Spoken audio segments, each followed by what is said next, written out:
कभी सोचा है कि कुछ बातें दिमाग में एकदम बस जाती हैं, जबकि कुछ तुरंत गायब हो जाती हैं? इसका जवाब हैरानी की बात है, हमारी नींद में छिपा है। तो आज हम यही समझेंगे कि नींद सिर्फ आराम नहीं है, बल्कि सीखने की प्रक्रिया का सबसे जरूरी और सबसे एक्टिव हिस्सा है। ये कितना फ्रस्ट्रेटिंग होता है ना? मतलब हम सबने ये महसूस किया है। रात भर जागकर इतनी मेहनत से पढ़ाई की और अगले दिन जब उसे याद करने की कोशिश की तो कुछ भी याद नहीं आया। ऐसा लगता है जैसे सारी मेहनत पर पानी फिर गया हो। ज्यादातर लोग क्या सोचते हैं कि शायद याददाश्त कमजोर है, या फिर फोकस की कमी थी, या शायद ठीक से रिवीजन नहीं किया। पर क्या हो अगर ये सब असली वजह हो ही नहीं? तो असली और थोड़ी चौंकाने वाली बात यह है, समस्या याददाश्त की है ही नहीं। समस्या ये है कि जो कुछ भी पढ़ा गया था वो दिमाग में सही तरीके से स्टोरी नहीं हुआ। इसका मतलब ये हुआ कि शायद हमारे पढ़ने की पूरी स्ट्रैटेजी ही गलत है। चलिए इस विश्लेषण के पहले हिस्से में चलते हैं और उस सबसे बड़ी गलतफहमी को तोड़ते हैं कि ज्यादा घंटे पढ़ाई करने से बेहतर नतीजे मिलते हैं। हम सब यही सुनकर बड़े हुए हैं, हार्ड वर्क का मतलब है ज्यादा घंटे काम करना। ये एक ऐसी सोच है जिसने हमें रात रात भर जागकर पढ़ने जैसी आदतें दी हैं, ये सोचकर कि हम ज्यादा मेहनत कर रहे हैं। और अब देखिए विज्ञान क्या कहता है। न्यूरोसाइंस की रिसर्च बताती है कि बिना नींद के पढ़ाई करना असल में जो कुछ भी सीखा है उसे मिटा सकता है।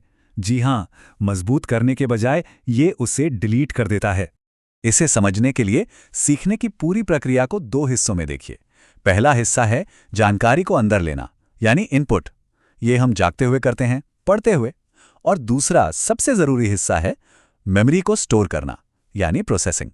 और ये सिर्फ और सिर्फ सोते समय होता है। तो चले अब दिमाग के अंदर चलते हैं और ये समझते हैं कि बायोलॉजिकली ये यादें बनती कैसे हैं और स्टोर कहाँ होती हैं। जब भी हम कुछ नया सीखते हैं तो वो जानकारी सबसे पहले दिमाग के एक खास हिस्से में जाती है, जिसे हिप्पोकैम्पस कहते हैं। इसे दिमाग का एक टेम्परेरी होल्डिंग एरिया या नोटपैड समझ लीजिए, जो नई जानकारी को बस कुछ देर के लिए संभाल कर रखता है। ये हिप्पोकैम्पस पता है, बिल्कुल एक ईमेल इनबॉक्स की तरह काम करता है। नए नए ईमेल्स मतलब नई जानकारी आती तो रहती है, पर अगर उन ईमेल्स को सही फोल्डर में सेव ना किया जाए तो क्या होगा? इनबॉक्स भर जाएगा और नए ईमेल्स के लिए कोई जगह ही नहीं बचेगी। और ठीक यही होता है जब हम सोते नहीं हैं।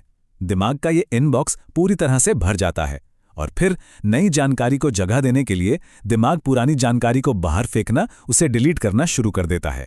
तो जब हम सो जाते हैं, दिमाग असल में बंद नहीं होता, बल्कि वो अपनी नाइट शिफ्ट शुरू करता है, और यहीं पर यादों को सहेजने का असली काम होता है। देखिए, नींद के दो बहुत जरूरी चरण हैं। पहला है गहरी नींद, यानी डीप स्लीप। इसमें दिमाग तथ्यों, फॉर्मूलों जैसी जानकारी को लॉन्ग टर्म मेमोरी में भेजकर मजबूत करता है। इसके बिना हम फैक्ट्स याद नहीं रख सकते। और फिर आता है रेम स्लीप। इसमें दिमाग उन सभी जानकारियों के बीच कनेक्शन बनाता है, पैटर्न ढूंढता है। इसके बिना हम बड़ी पिक्चर नहीं समझ सकते। तो जब हम पूरी नींद नहीं लेते तो दिमाग को तीन सीधे सीधे नुकसान होते हैं। पहला, हमारा ध्यान लगाने की क्षमता खत्म हो जाती है। दूसरा, नई जानकारी को मेमोरी में बदलने का प्रोसेस, जिसे एन्कोडिंग कहते हैं, बहुत कमजोर पड़ जाता है। और तीसरा, हमारा हिप्पोकैम्पस यानी दिमाग का इनबॉक्स नई जानकारी लेना ही बंद कर देता है, वो ब्लॉक हो जाता है। अच्छा, अब जब हम समस्या को इतनी गहराई से समझ गए हैं तो समाधान की बात करते हैं।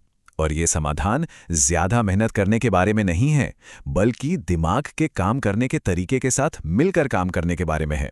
यह एक बहुत ही सरल लेकिन कमाल की असरदार टेक्निक है।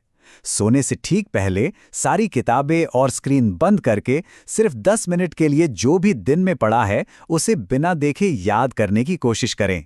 या तो मन में दोहराएं या बेहतर है कि लिख लें। अब सवाल है, ये काम क्यों करता है? क्योंकि ये 10 मिनट का रिकॉल हमारे दिमाग को एक बहुत मजबूत सिग्नल भेजता है। ये सिग्नल कहता है, ये वाली जानकारी बहुत जरूरी है, इसे सेव कर लो। ये दिमाग को एक हाइलाइटर देने जैसा है। तो ये रहा एक पूरा सिस्टम जो असल में काम करता है।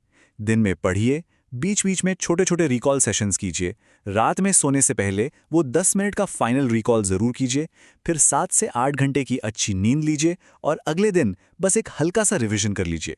ये सिर्फ एक तरीका नहीं है, ये सीखने की एक आदत बनाने का सिस्टम है। तो इस पूरी चर्चा का सबसे बड़ा सबक यही है, पढ़ाई और नींद को दो अलग अलग चीजों की तरह देखना बंद करना होगा। उन्हें एक ही प्रोसेस का हिस्सा मानना होगा।